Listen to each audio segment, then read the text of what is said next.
सबसे पहले तो हम डाइवर्जेंस को डिफाइन कर लेते हैं। डाइवर्जेंस बेसिकली इसकी डेफिनेशन के मुताबिक जो है ये होती है जी, फ्लक्स पर unit volume is called divergence. Flux क्या होता है, सरफेस इंटीग्रल को हम बेसिकली फ्लक्स कहते हैं। फ्लक्स अगर उसको ले लें पर यूनिट वॉल्यूम, पर यूनिट वॉल्यूम अगर ले लें तो वो क्या होता है जी, आपके पास डाइवर्जेंस इज कॉल्ड डाइवर्जेंस। ठीक है। अब हम लोगों ने इसका जो पेपर में आता होता है ना, वो कहता है प्रूव दैट कि डाइवर्जेंस, डाइवर्जेंस को डी आई वी से हम शो करते हैं, डाइवर्जेंस ऑफ अ वेक्टर। एक ये हमारे पास एक वेक्टर है, इसकी अगर आप वो कहते हैं डाइवर्जेंस जो होती है वो है जी नेबुला। कल हमने देखा था ना। हाँ जी, तो ये नेबुला है। नेबुला का और इसका अगर क्रॉस प्रोडक्ट ले लें, नेबुला डॉट एस, ये क्या देता है जी आपके पास, नेबुला डॉट वी, सॉरी, क्योंकि वेक्टर को हम वी से शो कर रहे हैं, ये आपके पास आ जाता है। तो कहते हैं ये डाइवर्जेंस देखो, ये आपने साबित करना। तो इसको प्रूफ कर लेते हैं जी। इसका प्रूफ क्या है, प्रूफ, तो मैं इसके लिए इससे पहले एक डायग्राम बना लेता हूँ यहाँ पे।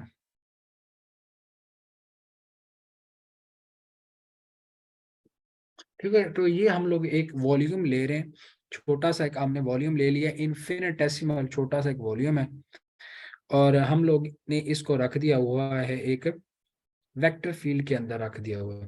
तो हम लोग अज्यूम करते हैं कि इसका जो ये जो वॉल्यूम है छोटा सा, ठीक है, इसके सेंटर के ऊपर जो वैल्यू है उस फंक्शन की, यानी उस वेक्टर फील्ड की, वो है वी।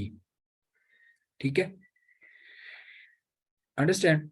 तो अब इसकी जो अगर आप डायमेंशन देखना चाहें तो ये हमारे पास होती हैं जी, ये है आपका कुछ इस तरह से कि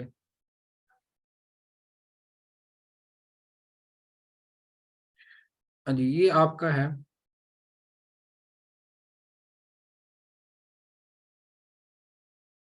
जेड एक्सिस है, और ये आपका है जी वाई एक्सिस, और ये आपका एक्स एक्सिस। अंडरस्टैंड। और इस हिसाब से देखें तो ये वाली जो लेंथ है इसको हम लोग डी एक्स का नाम दे देंगे इस तरह से, जबकि ये वाली लेंथ जो होगी ये डी वाई होगी इस तरह से, जबकि ये वाली जो लेंथ होगी, या इस साइड पे अगर आप लगाना चाहें ये वाली, ये आपके पास डी जेड होगी। अंडरस्टैंड। ये जी आपके पास एक बेसिक सा बन जाता है। फिर हम लोग इसके जो जो है कॉर्नर्स जो है उनको एक भी नाम दे देते हैं। यदि आपके पास इस कॉर्नर को आप ए कह दें, ये वाला जो कॉर्नर ये ए है, इसको ऊपर वाले को आप बी कह दें, इसको आप सी कह दें, और ये आपके पास है जी डी। इसी तरह ये है ई एफ, ये जी है, और ये क्या है एच। तो इस तरह करके ये आपने इनको नाम भी दे दिए।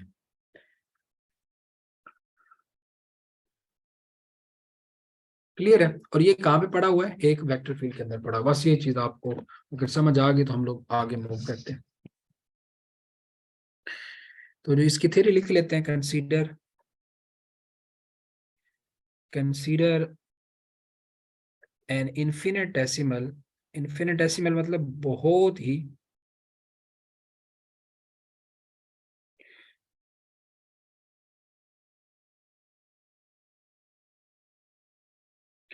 Decimal volume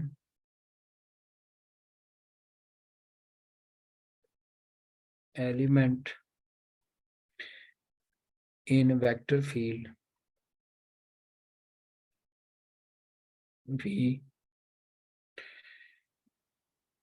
having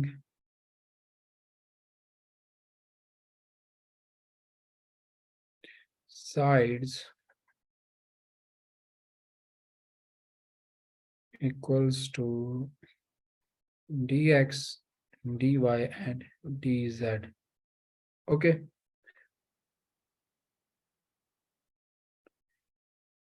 The value of vector function at the center of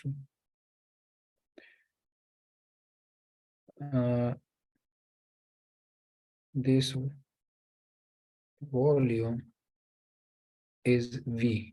ठीक है, और उस v को हम लोग किस तरह लिख सकते हैं जी? वो v है आपके पास v एक्स आई, v y के साथ j आ जाएगा, और इसी तरह v z के, यानी उसके कंपोनेंट्स ये है। क्लियर है?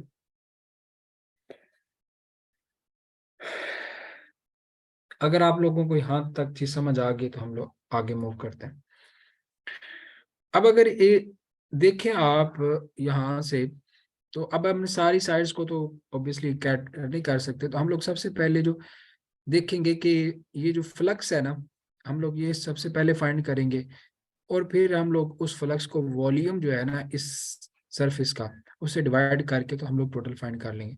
तो सबसे पहले हम लोग यहाँ से देखते हैं कि अलोंग एक्स एक्सिस जो है ना फ्लक्स इस क्यूब से कैसे गुजरता है, इस वॉल्यूम से, ये छोटे से वॉल्यूम से अलोंग एक्स एक्सिस कैसे चेंज होता है। तो उसके लिए हम लोग क्या करेंगे, सिर्फ एक्स एक्सिस को अभी फिलहाल कंसीडर करते हैं।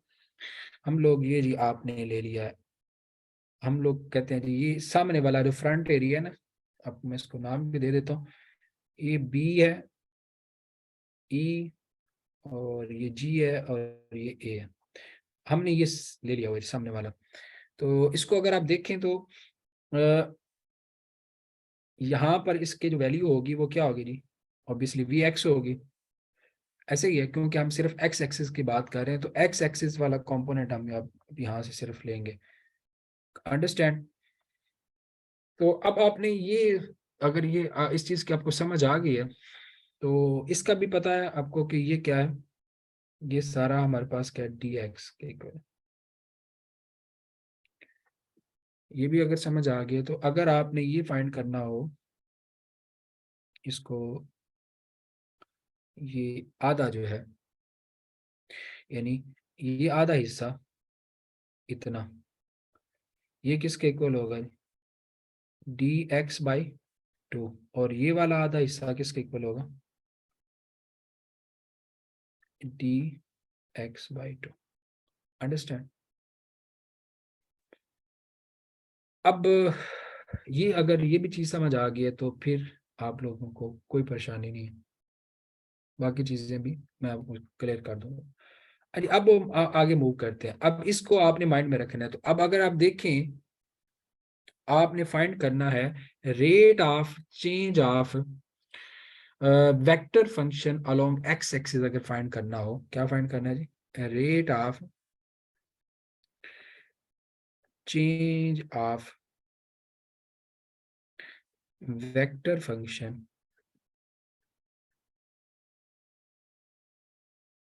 Along x axis. ठीक है, तो वो अगर आप देखें तो वो जी हमारे पास होगा जी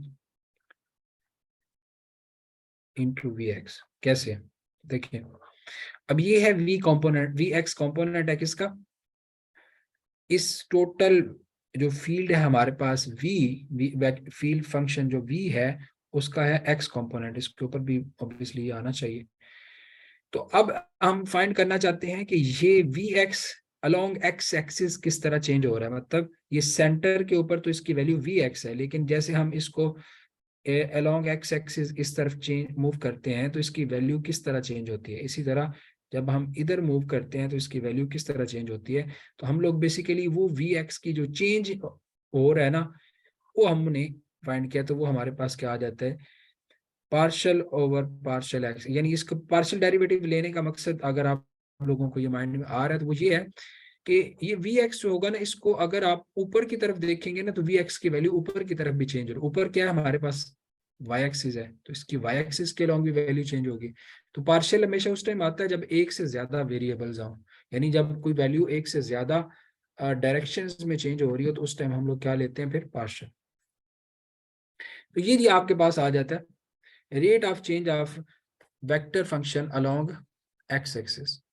ठीक है, तो अब अगर आपने ये फाइंड करना हो कि ये एक स्पेसिफिक पॉइंट है ये वाला, ठीक है, इस पॉइंट पे, यानी अगर इसको आप 3D में देखना चाहें तो ये वाला पॉइंट जो है, जो ए बी सी डी के सेंटर के ऊपर है, ये वाला पॉइंट, यहां पर इसकी वैल्यू क्या है, या आप कह लें कि यानी जब हम इस पॉइंट से इस पॉइंट तक पहुंचते हैं तो इस वेक्टर में कितना चेंज आता है, अगर वो फाइंड करना चाहें तो वो जी हम लिखेंगे amount of change, amount of change of vector function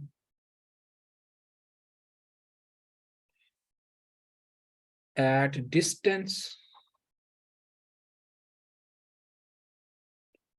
1/2 dx, यानी 1/2 dx पे इसका जो है कितना चेंज हुआ है। ऑब्वियसली ये 1/2 dx ही बनता है ना, dx/2 जो है इस सेंटर पे जब आते हैं तो डिस्टेंस जो अलोंग एक्सेस से कितना कवर हो चुका होता है, डी हाफ ऑफ dx। ठीक है, तो वो हम कैसे फाइंड करेंगे जी, वो इक्वल होगा, सिंपल है, ये जो रेट है इसके साथ अगर आप डिस्टेंस को मल्टीप्लाई कर दें तो आपके पास अमाउंट ऑफ चेंज आ जाएगा। ठीक है, इसको मल्टीप्लाई कर दें, चलिए मैं ब्रैकेट ही लगा लेता हूँ, dx/2, तो ये जी बन जाए। अब आपने फाइंड करना है कि इस पॉइंट पर एग्जैक्ट वैल्यू क्या है, इस फंक्शन की vx की एग्जैक्ट वैल्यू क्या है, तो वो हम देखते हैं। तो वो है जी वैल्यू ऑफ, ये है जितना चेंज आया है। अब हमने वैल्यू फाइंड किया, एक होता है चेंज, कितनी देर चेंज, बेसिकली जैसे हम लोग लिखते होते हैं डेल्टा वी, तो डेल्टा वी क्या होता है, ये होता है जी V2 - V1 होता है। ठीक है, तो ये बेसिकली अभी डेल्टा वी आया हमारे पास, चेंज आया, रेट ऑफ कितना चेंज आया हमारे पास, बेसिकली उसकी बात हो रही है। लेकिन अब हमने फाइंड करना है कि ये अगर पॉइंट जो है V2 जो है इसकी वैल्यू क्या है, तो ये बेसिकली अभी हम उसकी बात कर रहे हैं कि ऐसे वैल्यू फाइंड करना चाह रहे हैं। तो value of vector function at distance, sorry, at the center of, at the center of side, अभी ये साइड को अगर आप देखें तो ये वाली साइड बन रही है, ABCD साइड जो है इसके ऊपर वो पूछ रहा है कि इसके सेंटर पे कितना है, ऑफ साइड ABCD, तो उसकी वैल्यू आपके पास होगी जी Vx। देखें यहाँ पर वैल्यू क्या है, इस पॉइंट पे अलोंग एक्सेस की वैल्यू क्या है, Vx। तो यहाँ से यहाँ तक जो चेंज आया उसमें अगर ये वैल्यू ऐड कर दें तो हमारे सर पास, सर थोड़ा सा कर्सर मोटा हो सकता है, वो जब आप फिगर पे करते हैं ना सर स्क्रॉल, तो आई विजन से निकल जाता है। यार ये चले, मैं अभी तो नहीं हो सकेगा, इसकी जी कुछ सेटिंग्स वगैरह देखनी पड़ेंगी। ठीक ठीक है सर, वो जरा सा मैं फिगर समझाते हैं ना सर थोड़ा सा ना वो। मैं कोशिश करूंगा, अगर ये इसमें कोई फंक्शन हुआ तो चेंज करेंगे जरूर। तो ये जी हमारे पास बन जाता है। इसके आपने क्या कर देना, सिंपली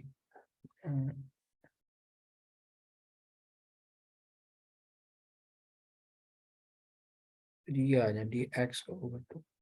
ठीक है, तो ये है कि वैल्यू जो ABCD के सेंटर पे आई है, तो ये बेसिकली अभी आई है वैल्यू। अगर अब अगर आपने इसका फ्लक्स फाइंड करना है तो फ्लक्स के लिए क्या करते होते हैं, फंक्शन की वैल्यू को आप एरिया से मल्टीप्लाई कर देते हैं। तो फ्लक्स अगर फाइंड करना है, फ्लक्स थ्रू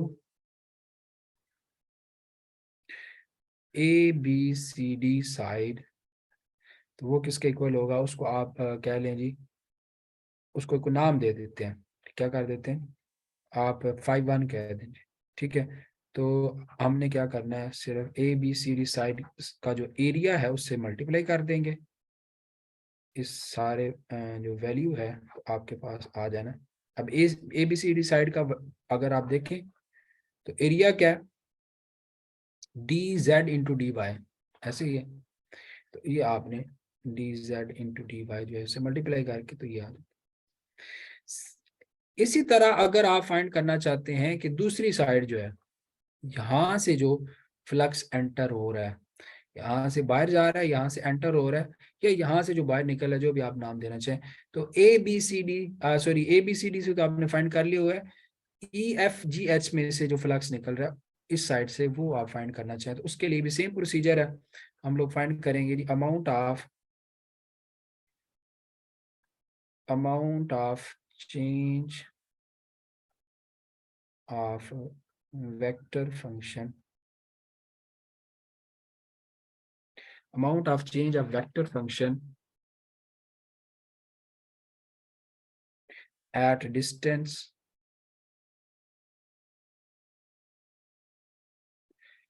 अब अगर आप देखें तो इस साइड पे जो डिस्टेंस होगा, ये वाला जो डिस्टेंस है ये नेगेटिव होगा। उसकी वजह क्या है कि इस केस में हम लोग क्या कर रहे होंगे, ओब्वियसली अगर हम अज्यूम कर रहे हैं कि हमारे पास जो वेक्टर है उसकी वैल्यू इस तरफ क्या है, पॉजिटिव है, तो इस तरफ, तो बाकी जो चीजें होंगी जो इस तरफ मूव कर रही होंगी उसको हमें नेगेटिव लेना पड़ेगा ना, और ऑपोजिट डायरेक्शन में आ जाएंगे, तो उसकी वैल्यू हम ऑब्वियसली लेंगे -1/2 dx।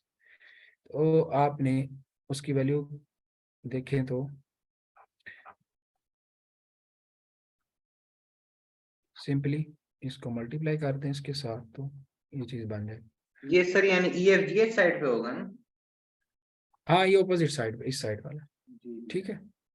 इसका एक और भी तरीका है, आपने ये जो लिया हुआ है ना, लेकिन उससे कोई फर्क नहीं पड़ता, आप इसी तरह रहना, इसको इतना इस पे नहीं मसला। तो ये चीज आपके पास बन जाती। अब आपने फाइंड करना है, ये क्या आ चुकी है, वैल्यू आई है, अमाउंट आया, अब आपने फाइंड करना है जो ये सॉरी ये अमाउंट ऑफ चेंज आया, तो अब आपने एग्जैक्ट वैल्यू फाइंड करनी है, तो वो वैल्यू किसकी इक्वल होगी जी, value of vector function at the center of side E F G H, उसके सेंटर पे, ये मैंने आपको बता दिया होगा पहले भी, तो ये आपके पास आ जानी उसमें वी एक्स, तो वी एक्स में से में आपने ये चीज सारी ऐड कर दें तो आपके पास वो बन जाएगा -1/2 dx। क्लियर है जी। अब आपने ये आ गई आपके पास वैल्यू, तो अब फ्लक्स फाइंड करना है, फ्लक्स थ्रू साइड ई एफ जी एच, तो वो किसके इक्वल होगा, उसको आप φ2 कह लें, तो जी आपका फ्लक्स आ जाना है इसके equal.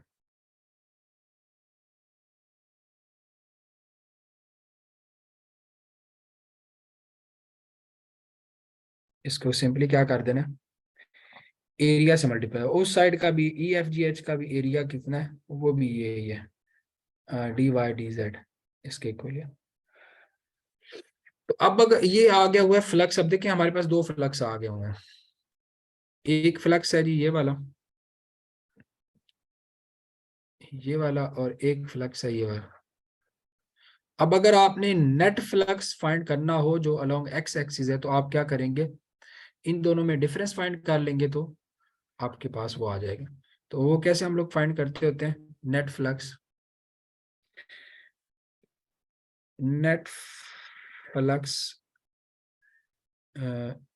Along x axis through volume,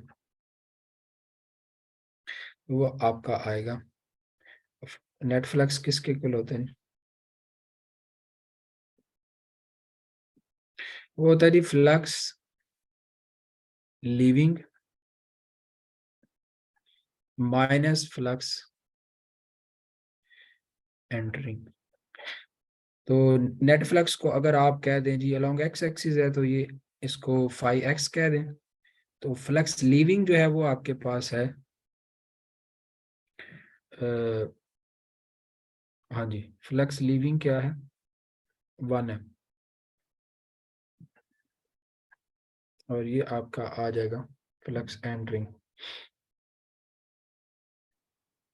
ठीक है, तो फ्लक्स लीविंग जो है उसकी वैल्यू क्या है अभी, उसको आप लिखें तो उसमें ये पॉजिटिव है। ठीक है, और इसके साथ बाहर जो है d y d z, similarly इधर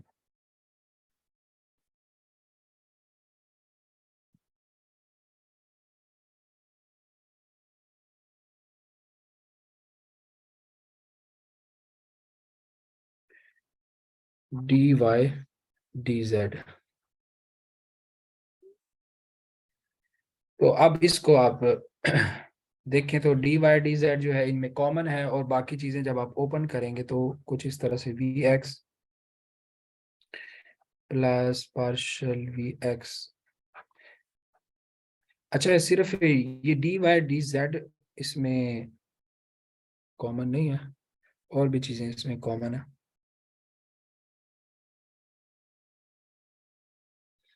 लेकिन उन पे हम बाद में बात करते हैं। चलें, यहां तक आपको समझ आ गई, कोई क्वेश्चन तो नहीं है? तो जी ये आप इस तरह लिख लेंगे जी, डी एक्स ओवर टू, और ये d y d z common है तो इसको हम कॉमन करके बाद में लिखते हैं, और इसकी ब्रैकेट अगर खोल लें तो अच्छा, ये माइनस जो है इधर आके इसको माइनस कर देगा, और ये बाहर वाला माइनस इसको क्या कर देगा, पॉजिटिव कर देगा अगेन। तो ये डी एक्स ओवर टू बन जाएगा, और इनका जो इनमें कॉमन है उसको हम लोग इधर बाहर लिख देते हैं, डी वाई डी जेड इनमें कॉमन है। तो अब अगर देखें तो ये चीज इससे कट जाएगी, और बाकी जो बच जाना है उसको हम लिख सकते हैं ये, और d x d y d, ये चीज आपके पास बच जाएगी। यहाँ तक समझ आ गई? कोई क्वेश्चन है तो आप लोग पूछ सकते। हाँ सर जी, तो इसमें ठीक सर इसमें सिर्फ एक चीज समझ नहीं आई कि जब हम क्या? फ्लक्स का फार्मूला पुट करते हैं ना सर, जब जब हम फाई वन हाँ या फाई टू निकालते हैं सर, तो हाँ हाँ, इसमें सर जो इसमें सर जो फार्मूला लगा रहे हैं सर, v का पूरा कंपोनेंट आ जाता है सर, जो भी है, और साथ सर जो डेरिवेटिव है वो z और y का आता है, इसमें x का क्यों नहीं आता सर? सर ये एक सवाल है बस। यहाँ पर जी फाई वन में, हाँ ये यही सर, यही। ये हमने बेसिकली एरिया लिखना है ना, ये जी E sir. F G H side जो है इसका एरिया लेना है, तो उसका एरिया जी किसके सर। इक्वल है? E F G H side का एरिया जो होगा ऑब्वियसली, या ये d z into d y नहीं है, या d y into d z है, ये वाली साइड जो है, मैं इस जी सर। साइड की बात कर रहा हूँ जिसको हमने, ये वाली अच्छा जो ठीक साइड हो है, गया सर, ठीक हो गया सर। इसका एरिया हम बेसिकली मल्टीप्लाई कर रहे हैं इस वजह। ठीक है सर। तो ये जी डी एक्स आ गया। सिमिलरली अगर आप बाकियों को भी जनरलाइज करें तो जो होगा ना, फाई वाई जो होगा वो आपका आएगा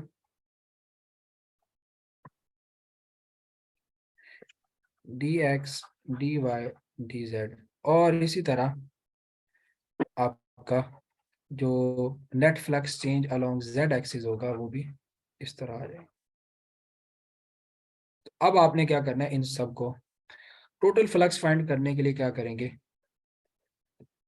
टोटल फ्लक्स, इन सब को आपने क्या कर देना, सम कर देना, सम ऑफ ऑल द फ्लक्स। तो ये टोटल फ्लक्स को अगर आप शो कर रहे हैं जी फाई से, सिंपल फाई से, ठीक है, तो टोटल फ्लक्स क्या आ जाएगा, इनको जब आप सम करते हैं, यहाँ पे मैं इनमें जो कॉमन है उसको मैं एंड पे लिख दूंगा।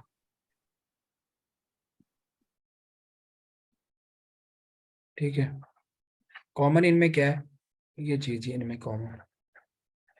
अब अगर आप देखें तो ये d x d y d z क्या है, ये वॉल्यूम नहीं है, इस क्यूब का अगर आप वॉल्यूम फाइंड करना चाहें तो वॉल्यूम क्या होता है, तीनों साइड्स को आपने मल्टीप्लाई करना, d x d y d z, तो ये बेसिकली इसका वॉल्यूम है इस क्यूब का।